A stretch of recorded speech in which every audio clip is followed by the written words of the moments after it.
So, well, I think we were talking the last time about your college, being in college. So, tell me about what it was like being in college. Well, that's where I made a gazillion friends. Mm-hmm.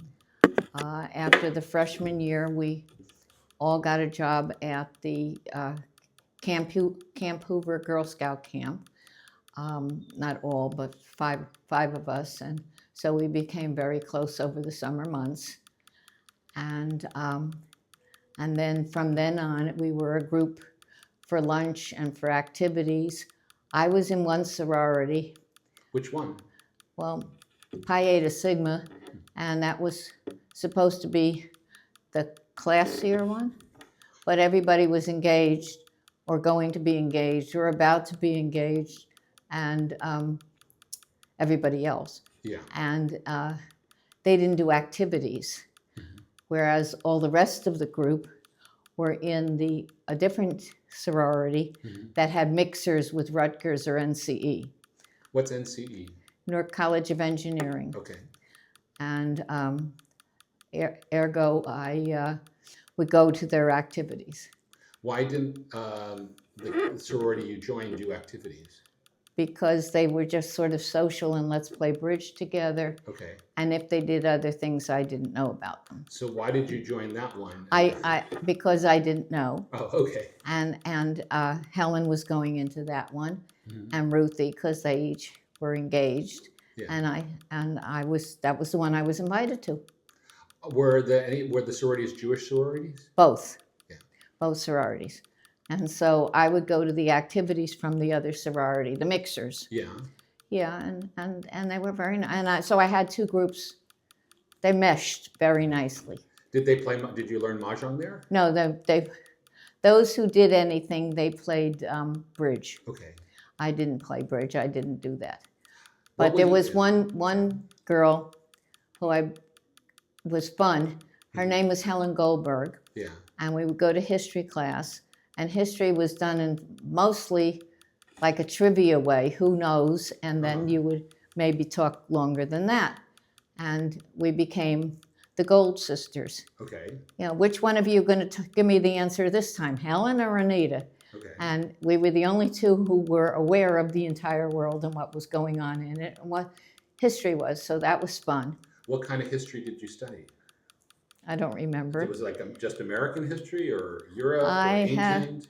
I don't have a clue. Okay. I don't have a clue. And it was half as difficult as high school was. Really?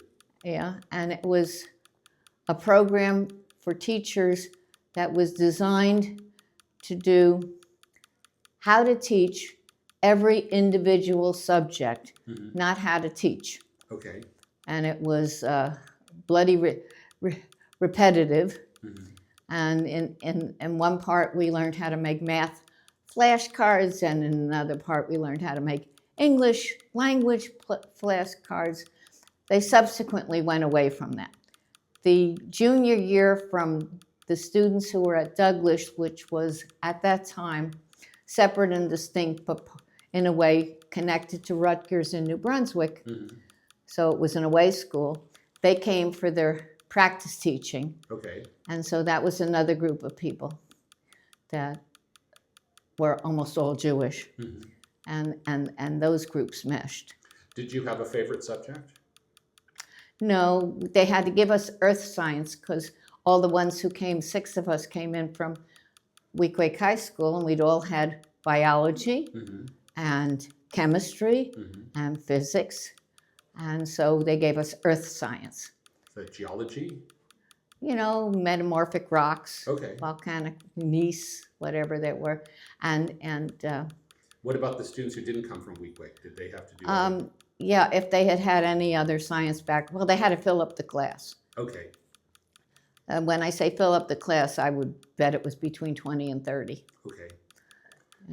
And the only thing I remember about that class is the professor saying, she's Greenstein, Stein, and you're Goldstein. What's the difference? And I said, I don't know, maybe she has money. Okay. And he had no answer, put him on his place, but it was a weird question. Did you have any least favorite subjects? No. We had gym. I think I played badminton, but we didn't do other sports. It was a small city-contained campus with just a little bit of grass in the front where you played badminton. Yeah. And let's see, we had a show to put on. I found out I couldn't do a hula. Okay. What were you doing, South Pacific? No, it wasn't a show. It was Okay. just sketches or whatever. So, but it was very nice because it was all Hamish. All the people knew each other. It was small.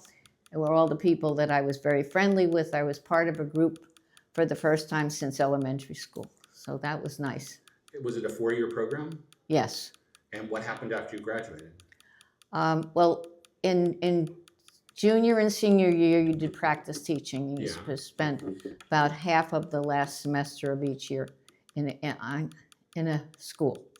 And I did elementary school, and one of the places I went was, in fact, both times. I went to the school I had started from kindergarten to 2nd grade. Did you recognize the teachers? No, but I knew it was comfortable and it was convenient, and I could walk there. Okay. So that was very nice, and it was a good experience. That experience was well done. Yeah. I never had to write a lesson plan, so it wasn't that well done. Okay. When did you start teaching full time? What this September after I graduated, immediately there. 58. So I graduated in 58, and in the fall of 58, I started at The school was the same school you did your practice teaching at? no. Okay. I was hired to go into Irvington. I was told, don't bother do an interview. Irvington is a German Bund town, and they'll never hire you because you're Jewish. Yeah. And my mother said, because the girl had a distinctly Jewish name. Yeah.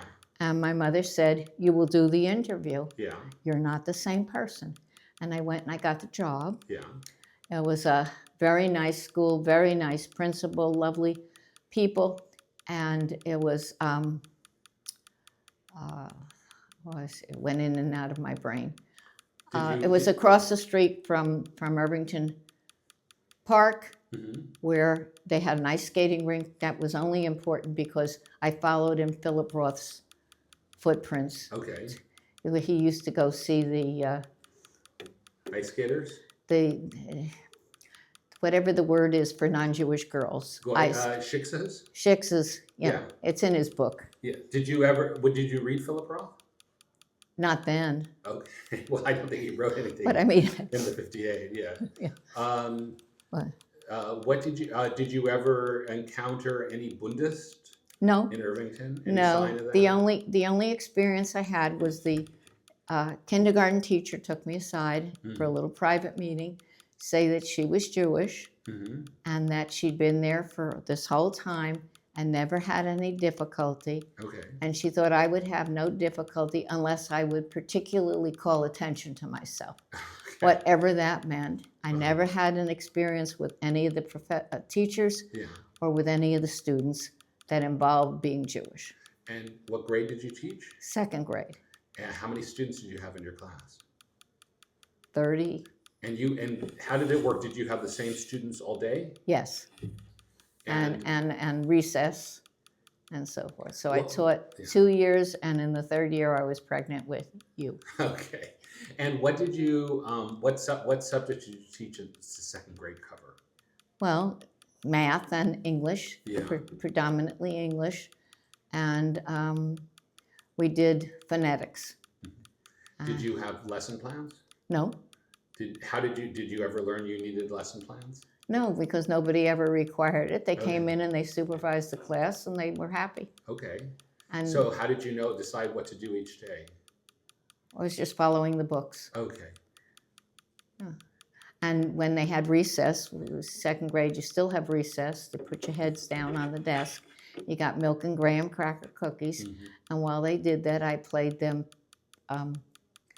whoever was prior to, Pete Seeger. Okay. I had that album, and they liked that, and a couple other albums, but that one I particularly remember. Now, Pete Seeger was somewhat on the left. Yes. Did that cause any issues? No. Okay. No communist infiltration. No, nobody went home and said, guess what, we're here, or if they did, it didn't come back to haunt me. Okay. And did you have any problematic students? Yes, I had one. What made that person problematic?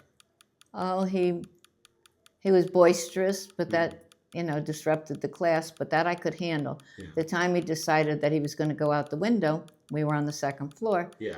That went through me for a loop, and I walked all the way home down Lyons Avenue from Irvington through to San Diego, Newark, where I lived. And I calmed down all the way. So what happened? Did he actually fall? No, he didn't go out. It was a kind of window that opened in and wasn't big enough for him. But he tried? But I don't know if he tried. He got up on the radiator and he tried. Okay. He got up on the radiator and he taunted me. Okay. And I don't remember how I got out of that situation, but he didn't even put a foot out the window or an arm out the window. But he was the problem. Did he send him to the principal? No. What did you do? He went to his seat and we continued. Okay. I think his name was Michael. Okay.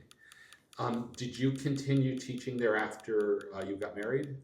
No, I went back once in San Diego. No, I meant at that high school. You got married in December 1980. This was elementary school. I'm sorry, elementary school. Did you, after you got married in December? Yeah.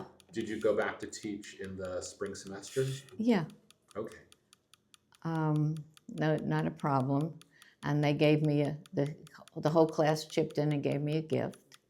For when baby shower or for wedding? I don't remember whether it was an engagement or whatever. Okay. And it was very striking to the children to find out that their teacher could be a mother. Yes. Married and a mother, and had a home that I didn't sleep. It never occurred to them to think about it. This is not unusual. Yeah. That I didn't live at the school.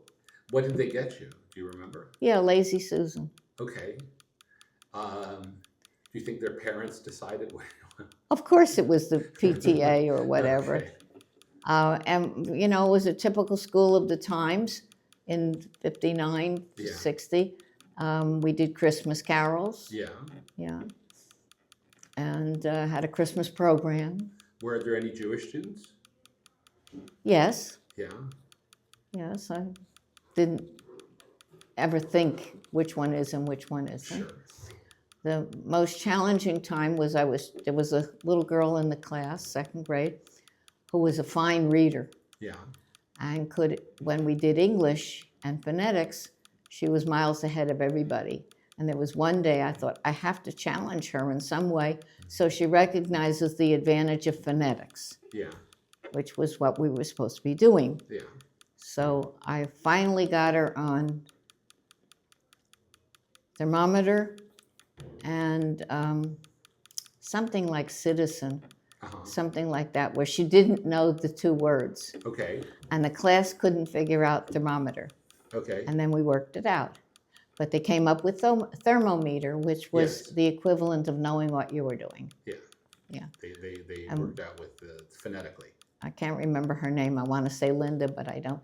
But she was way ahead of everybody, but never a problem in class. Yeah.